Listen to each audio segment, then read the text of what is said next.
Il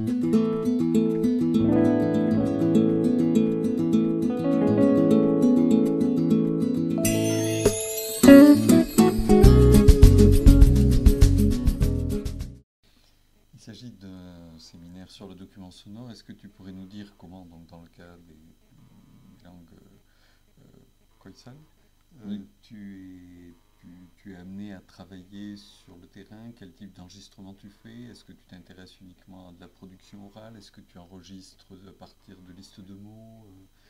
En gros, l'atelier aujourd'hui d'une enquête de terrain sur des langues de ce type.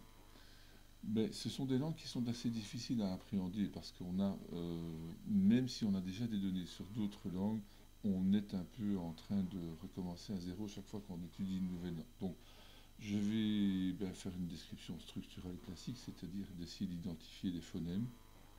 La difficulté de ces langues-là, c'est qu'elles ont souvent un nombre important de phonèmes, donc on est plutôt de l'ordre de la centaine de phonèmes, ce qui est en gros 3 fois plus que dans une langue indo-européenne normale, ce qui requiert une identification phonétique fine d'un certain nombre d'événements. Donc on travaille essentiellement sur base de listes lexicales au début, puis de construction de phrases grammaticales pour essayer de voir si on comprend bien les éventuels processus morphophonologiques. Et à partir de ce moment-là, on peut commencer à essayer d'établir une phonologie, mais qui nécessite une phonétique extrêmement détaillée, sinon on ne peut pas le faire.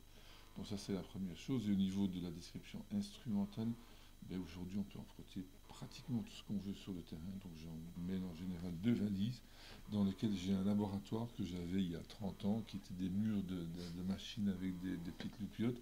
Donc aujourd'hui on peut employer une machine qui s'appelle EVA qui permet de mesurer de manière simultanée un signal acoustique, de la pression, deux mesures de pression, 2 mesures de débit, des signaux électromyographiques, des signaux électroglottographiques.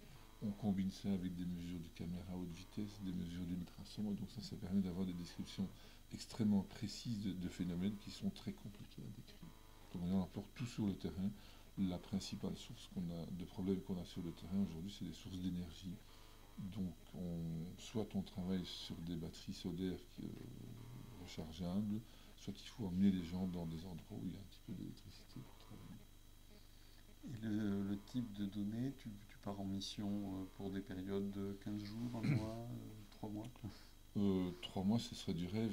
Je suis hélas devenu professeur de fac, ce qui veut dire que 3 mois, c'est à peu près plus envisageable.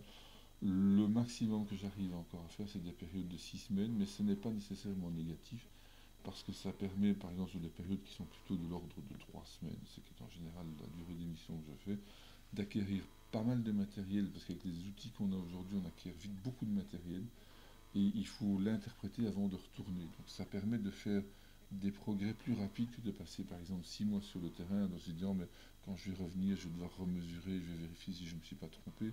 On peut faire les vérifications plus vite et donc ça permet, si on va régulièrement sur le terrain, d'avancer aussi vite que si on y passait 6 mois ou un an.